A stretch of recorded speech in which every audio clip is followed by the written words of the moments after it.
بسم اللہ الرحمن الرحیم. عزیز طلباء، پروفیسر ڈاکٹر حافظ محمد مشتاق آپ سے مخاطب ہے اور آپ سماعت کر رہے ہیں ڈاکٹر حافظ محمد مشتاق یوٹیوب چینل. ہمارے یہ لیکچرز ان طلباء کے لیے ہیں جو سیکنڈ ایئر میں اسلامیات اختیاری پڑھنا چاہتے ہیں. تو ان کے سلیبس کے مطابق سورۃ البقرہ کا آغاز کیا ہے اور آج اس کا چوتھا لیکچر ہے. تو ان لیکچر میں ترجمہ اور مختصر تشریح بیان کی جاتی ہے، لہذا بچے جب گھر میں تیاری کریں تو اس ترجمہ اور تشریح کے ساتھ ساتھ بک کو ایک دفعہ پڑھ لیں اور اچھے طریقے سے اس کی تیاری کر لیں تاکہ پیپر کے پیٹرن کے مطابق وہ اچھے طریقے سے تیاری کر سکیں. تو آئیے ترجمہ کی طرف. بسم اللہ الرحمن الرحیم. کیف تکفرون باللہ وکنتم امواتا فاحیاکم ثم یمیتکم ثم یحییکم ثم الیہ ترجعون. فرمایا کیف تکفرون، کیسے تم انکار کرتے ہو، کیسے تم انکاری بنتے ہو. کافرہ یکفرو سے تکفرون، اور کفر سے آپ کو پتہ کفر کا مطلب ہوتا ہے انکار کرنا. باللہ اللہ کا، تم اللہ کا انکار کیسے کر سکتے ہو. وکنتم، حالانکہ تم تھے کیا، امواتن مردہ. فاحیاکم، پس اس نے تم کو پیدا کیا، یعنی اللہ نے تم کو زندہ کیا.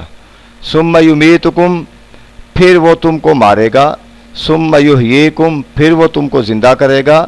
ثم الیہ ترجعون، پھر تم نے اسی کی طرف لوٹ کر جانا ہے. اس کا بامحاورہ ترجمہ دیکھیں. تم اللہ کا انکار کیسے کر سکتے ہو حالانکہ تم ایک مردہ کی کیفیت تھے. فاحیاکم، پس اس نے تم کو زندہ کیا، پھر تم کو مارے گا، پھر تم کو زندہ کرے گا، پھر تم نے اسی کی طرف لوٹ کر جانا ہے. وہ مردہ کی کیفیت کیا تھی کہ جب انسان مادر رحم میں ہوتا ہے اور اس کے اندر روح نہیں آتی تو وہ ایک مردہ کی کیفیت میں ہوتا ہے. تو یہ اس زندگی کی طرف اشارہ ہے، اس پروسیس کی طرف اشارہ ہے.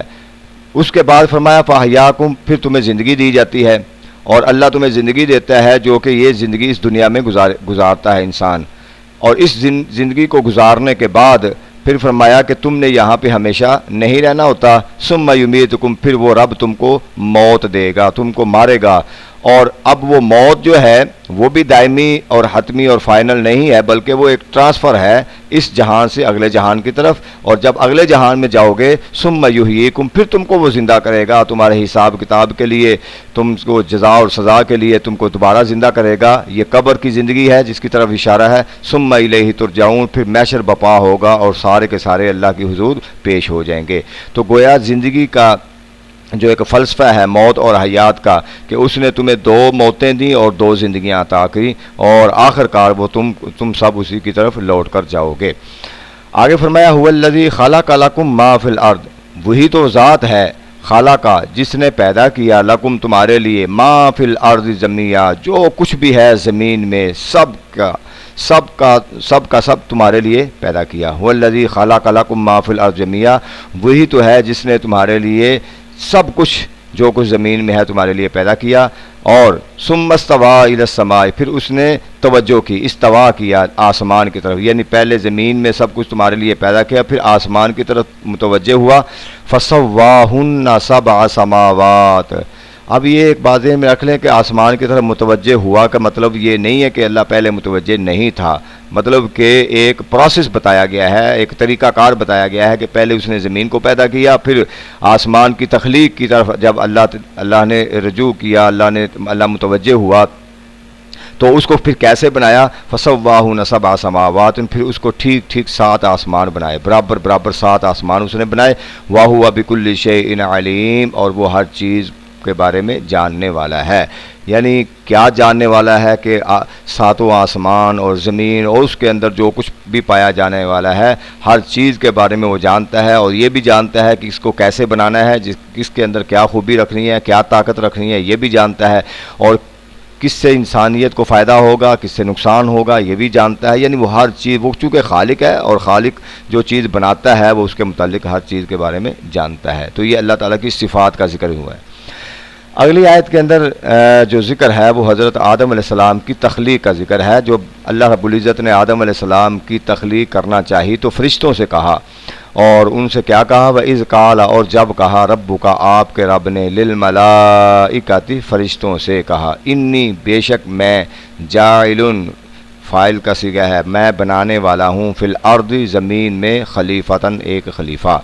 جب اللہ رب العزت نے, آپ کے رب نے فرشتوں سے کہا کہ میں زمین پر ایک خلیفہ بنانے والا ہوں, قالو, تو انہوں نے کہا, یعنی فرشتوں نے, اتجعل, کیا تو بنائے گا, فیہا, اس زمین میں, ایسا شخص کو بنائے گا, ایسا خلیفہ بنائے گا, من یفسد فیہا ویسفک الدماء, جو اس میں فساد پھیلائے گا اور اس میں خون بہائے گا, ونحن نسبح, اور ہم تیری تسبیح بیان کرنے والے ہیں, بحمدک, تیری پاکی بیان کرنے والے ہیں, تیری تعریف بیان کرنے والے ہیں, ونقدس لک, اور تیری پاکی بیان کرنے والے ہیں. قال, تو اللہ رب العزت نے فرمایا, انی اعلم ما لا تعلمون, بے شک جو میں جانتا ہوں وہ تم نہیں جانتے. ایک سوال یہ پیدا ہوتا ہے کہ فرشتوں کو کیسے پتہ چلا کہ انسان دنیا میں جا کر فساد پھیلائے گا اور خون بہائے گا؟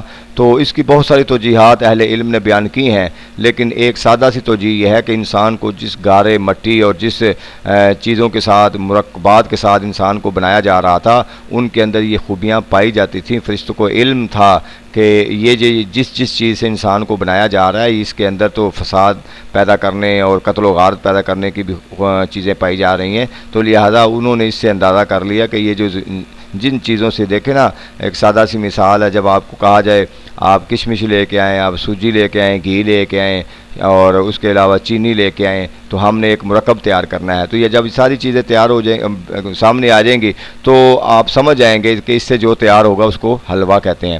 تو اسی طریقے سے اللہ تعالیٰ نے حضرت آدم علیہ السلام کی تخلیق کے لیے جب مرکبات کو، جب اجزاء کو اکٹھا کیا، تو فرشتوں نے دیکھ کر اندازہ کر لیا کہ یہ تو اس طرح زمین پر جا کر فساد پھیلائے گا اور قتل و غارت کرے گا. تو اللہ رب العزت نے ان کے سوال کا جواب دینے کی بجائے فرمایا، انی اعلم ما لا تعلمون، جو میں جانتا ہوں وہ تم نہیں جانتے.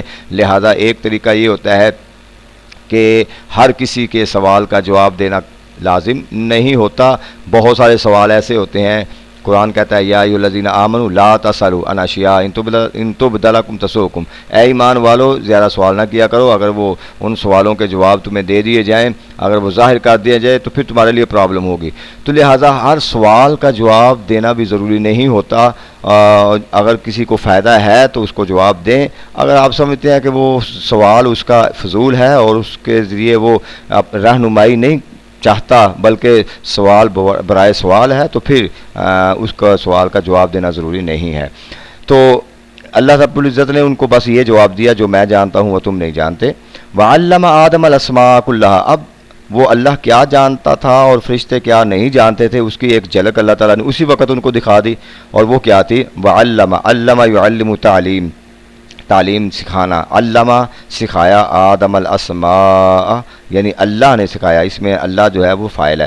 آدم الاسماء کلها، آدم علیہ السلام کو سارے نام اللہ تعالیٰ نے سکھا دیے. ثم عرضهم علی الملائکہ، پھر انہی ناموں کو فرشتوں پر پیش کیا گیا. اب چونکہ آدم علیہ السلام کی برتری کو شو کرنا تھا، تو وہ برتری کی بنیاد جو بنائی وہ علم کو بنایا، کہ علم آدم علیہ السلام کے پاس زیادہ ہے اور وہی علم جو ہے وہ فرشتوں کے پاس نہیں ہے. تو پہلی جو بشری انسانیت کی جو بنیاد ہے اور اس کی برتری ہے فرشتوں کے سامنے، وہ کیا بنیاد ہے؟ وہ علم ہے. تو جب فرشتوں کے سامنے وہ پیش کیے گئے نام، فقال، تو اللہ نے فرمایا، انبئونی، مجھے بتاؤ، خبر دو، باسماء ہؤلاء، ان ناموں کی، کہ یہ نام کون سے ہیں، ان کے بارے میں مجھے بتاؤ، ان کنتم صادقین، اگر تم اپنے دعوے میں سچے ہو. قالو، تو وہ کہنے لگے، یعنی فرشتوں نے کہا، سبحانک لا علم لنا الا ما علمتنا، باری تعالیٰ تو پاک ہے، ہمیں علم نہیں ہے، لا علم لنا، ہمارے پاس علم نہیں، الا ما علمتنا، مگر اتنا کہ جتنا تو نے ہمیں سکھایا ہے. انک انت العلیم الحکیم، بے شک حقیقتاً ہر چیز کے بارے میں علم رکھنے والا اور حکمت والا تو ہی ہے. تو یہ ان کی عاجزی تھی، یہ انکساری تھی. ہمیشہ جب انسان عاجزی انکساری کے ساتھ اپنی جو ہے وہ بات کو تسلیم کر لیتا ہے، اگلے کی بات کو مان لیتا ہے اور اپنی بات منوانے کی بجائے شکست تسلیم کر لیتا ہے، تو یہی اس کی عظمت ہوتی ہے. تو یہ فرشتوں نے تو ایسی بات کر لی، اب یہ شیطان نے آگے سے اکڑ گیا، جس وجہ سے وہ مردود ہو گیا۔ اب اللہ رب العزت نے وہی نام جو ہے آدم علیہ السلام کے سامنے پیش کیے، فرمایا قال یا آدم، اے آدم علیہ السلام، اے آدم انبئہم، بتاؤ ان کے نام، باسمائہم، ان کے نام بتاؤ، ان کو ذرا ان کے نام بتاؤ۔ فلما انبأہم، جب انہوں نے یعنی آدم علیہ السلام نے ان کے خبر دے دی باسمائہم کے ناموں کی، قال، تو اللہ نے فرمایا فرشتوں کو اب مخاطب کر کے، الم اقل لکم، کیا میں نے تم کو نہیں کہا تھا، انی اعلم، بے شک میں زیادہ جانتا ہوں، غیب السماوات والارض، زمین و آسمان کے غیب کو میں ہمیشہ اور سب سے زیادہ اعلم، زیادہ جانتا ہوں، واعلم، اور میں جانتا ہوں، ما تبدون و ما تکتمون، جو تم ظاہر کرتے ہو اور جو تم چھپاتے ہو، ہر چیز ظاہر غائب اس کے بارے میں، زمین کے اندر چھپی ہوئی چیزوں کے بارے میں سب کچھ میں جانتا ہوں۔ تو اللہ رب العزت نے حقیقت حال سامنے رکھ دی اور بتا دیا، میں نے تمہیں پہلے کہہ دیا تھا نا کہ حقیقت حال اور غیب کے چیزوں کے بارے میں جانتا ہوں، وہ تم نہیں جانتے۔ تو اب جب آدم علیہ السلام کی علمی برتری ثابت ہو گئی تو اب اللہ رب العزت نے ان سب فرشتوں سے کہا، وَإِذْ قُلْنَا لِلْمَلَائِكَةِ، اور جب ہم نے کہا فرشتوں سے، اسجدوا لآدم، آدم علیہ السلام کو سجدہ کرو، فسجدوا، پس ان سب نے سجدہ کیا، الا ابلیس، سوائے ابلیس کے، ابا، وہ اکڑ گیا، واستکبرا، تکبر کیا، وکان من الکافرین، اور کافروں میں سے ہو گیا، یعنی اس نے انکار کر دیا، ابا انکار کر دیا، منکر ہو گیا، واستکبرا، اور تکبر کیا اور کافروں میں سے ہو گیا۔ اچھا ایک بات ذہن میں رکھ لیں کہ اللہ رب العزت نے یہاں فرمایا کہ فرشتوں سے کہا سجدہ کرو، تو شیطان فرشتہ نہیں تھا، ابلیس فرشتہ نہیں تھا، یہ آگ سے بنا تھا، فرشتے نور سے بنے تھے۔ تو سوال یہ پیدا ہوتا ہے کہ وہ کس چیز پر اکڑ گیا اور کس چیز کا انکار کر دیا؟ بھئی جب اس کو کہا ہی نہیں ہے، جب یہ حکم تھا فرشتوں کے لیے، وہ فرشتہ ہی نہیں ہے، تو اس کا جواب یہی ہے کہ چونکہ یہ فرشتہ تو نہیں تھا مگر فرشتوں کے ساتھ رہتا تھا، فرشتوں کے ساتھ عبادت کرتا تھا، تو گویا فرشتوں میں شمار ہوتا تھا۔ اب اس کے دو حل تھے، ایک طریقہ تو یہ تھا کہ جب کہا فرشتوں کو تو یہ چپ کر جاتا، اور جب اللہ رب العزت پوچھتے تو عرض کر دیتا کہ باری تعالیٰ چونکہ میں فرشتہ نہیں ہوں اور یہ حکم فرشتوں کے لیے تھا، تو لہٰذا ایک صورت یہ تھی کہ یہ بچ جاتا، اور دوسری صورت یہ تھی کہ جب فرشتوں کے ساتھ رہتا تھا اور عبادت کرتا تھا تو جیسے فرشتوں نے سجدہ کیا یہ بھی کر لیتا، لیکن چونکہ یہاں پہ اس نے تکبر کیا۔ اب تکبر جو ہے یہ تو اللہ کی شان ہے، کبریائی اللہ کی شان ہے، جو دنیا میں کبریائی اور تکبر کا اظہار کرے گا، غرور کرے گا، وہ تباہ و برباد ہوگا شیطان کی طرح، تو اس لیے اللہ نے اس کو کافروں میں شامل کر دیا۔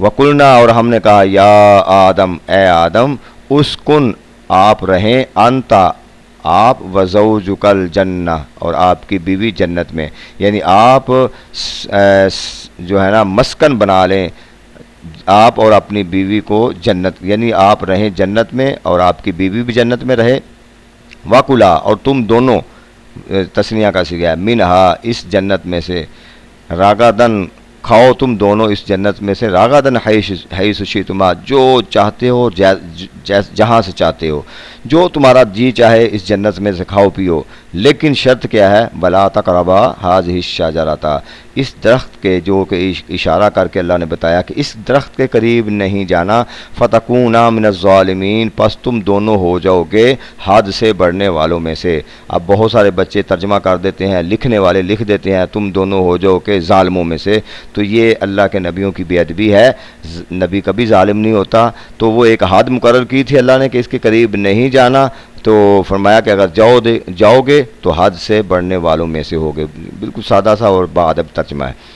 فَأَزَلَّهُمَ الشَّيْطَانُ عَنْهَا، أَزَلَّ يُزِلُّ، پھسلانا، ہما، ان دونوں کو پھسلا دیا، شیطان نے ان دونوں کو یعنی آدم علیہ السلام اور حضرت اماں حوا کو پھسلا دیا، عنہا، اس سے، یعنی اس جس پر وہ قائم تھے، فَأَخْرَجَهُمَا مِمَّا كَانَا فِيهِ، پس اخراج یخرج، نکالنا، ان دونوں کو نکال دیا گیا، نکالا، مما کانا فی، جس میں وہ دونوں تھے، یعنی جنت سے نکال دیا۔ وقلنا، اور ہم نے کہا، اہبطوا بعضکم لبعض عدو، نیچے اتر جاؤ زمین پر، تمہارے بعض تمہارے ایک دوسرے کے دشمن ہوں گے، وَلَكُمْ فِي الْأَرْضِ مُسْتَقَرٌّ، تمہارے لیے زمین پر ایک ٹھکانہ ہے، وَمَتَاعٌ إِلَىٰ حِينٍ، اور ایک وقت مقررہ تک کے لیے وہاں پہ فائدہ ہے، یعنی اب زمین پر چلے جاؤ، تو ٹھکانہ بھی زمین پر ہے، ایک حد ایک لمٹ تک تمہاری زندگی ہوگی، اس سے فائدہ اٹھاؤ گے، لطف اندوز ہوگے، اور آخر کار پھر واپس لوٹ کر میری بارگاہ میں آ جاؤ گے۔ جب آدم علیہ السلام زمین پر اترے تو فتح لقا، اب چونکہ وہ جو ایک اللہ نے ان کو حکم دیا تھا کہ اس درخت کے قریب نہیں جانا، اور وہ چلے گئے، تو اللہ تعالیٰ نے زمین پر اتار دیا۔ تو ایک بات ذہن میں رکھ لیں بچوں، جب بھی آپ ترجمہ کریں، اس کی تشریح کریں، تو بڑے ادب، احتیاط اور الفاظ کا چناؤ کا لحاظ رکھیں۔ آدم علیہ السلام کہ یہ اس کے بارے میں یہ کہا جاتا ہے کہ آدم علیہ السلام نے یہ کر دیا، وہ کر دیا، اگر وہ نہ کھاتے تو آج جنت میں ہوتے، تو ہم بھی جنت میں ہوتے، اس طرح کی باتیں۔ آپ ایک بات ذہن میں رکھ لیں، اللہ رب العزت نے جب فرشتوں سے کہا تھا نا کہ میں زمین پر خلیفہ بنانے لگا ہوں، وہ میں آیت آپ کو اگر پڑھ کے دوں، وَإِذْ قَالَ رَبُّكَ لِلْمَلَائِكَةِ إِنِّي جَاعِلٌ فِي الْأَرْضِ، یہ بات ذہن میں رکھ، إِنِّي جَاعِلٌ فِي الْأَرْضِ، تو اللہ نے پہلے ہی کہا تھا کہ میں زمین کا خلیفہ بنانے لگا ہوں، آسمان کا یا جنت کا نہیں کہا تھا۔ تو زمین کا خلیفہ کا مطلب کیا ہے کہ حضرت آدم علیہ السلام نے زمین پر آنا ہی آنا تھا۔ یہ تو اللہ کی قدرت اور اللہ کے جو منشا کے خلاف تھا، وہ زمین کا خلیفہ اللہ نے بنانا تھا۔ اب وہ اس کا طریقہ کار ایک بہانہ کیا تھا، وہ ایک یہ تھا کہ وہ درخت کے قریب چلے گئے تو اللہ تعالیٰ نے زمین پر ان کو اتار دیا۔ لیکن اب وہ جو انہوں نے ایک عمل کیا تھا، اس کی معافی تلافی کے لیے اللہ نے فرمایا فَتَلَقَّىٰ آدَمُ مِن رَبِّهِ، تو اللہ نے سکھا دیے آدم علیہ السلام کو من ربی، ان کے رب کی طرف سے، کلمات، کچھ کلمات، فَتَابَ عَلَيْهِ، انہوں نے توبہ کی، اور اِنَّهُ هُوَ التَّوَّابُ الرَّحِيمُ، بے شک وہی اللہ جو ہے وہ توبہ قبول کرنے والا ہے، رحم کرنے والا ہے۔ جی آج کا لیکچر اتنا ہی ہے۔ اس کا ترجمہ اچھے طریقے سے کریں، بامحاورہ ترجمہ کرنا ہے، اور مختصر تشریح کچھ میں نے بتا دی، کچھ بکس پڑھ لیں تاکہ آپ پیپر کے مطابق جو ہے اس کی ترجمہ اور تشریح جو ہے وہ کرتے رہیں۔ انشاءاللہ پھر اس کے ساتھ اگلے لیکچر کے ساتھ حاضر ہوں گے۔ اللہ تعالی ہمارا حامی و ناصر ہو۔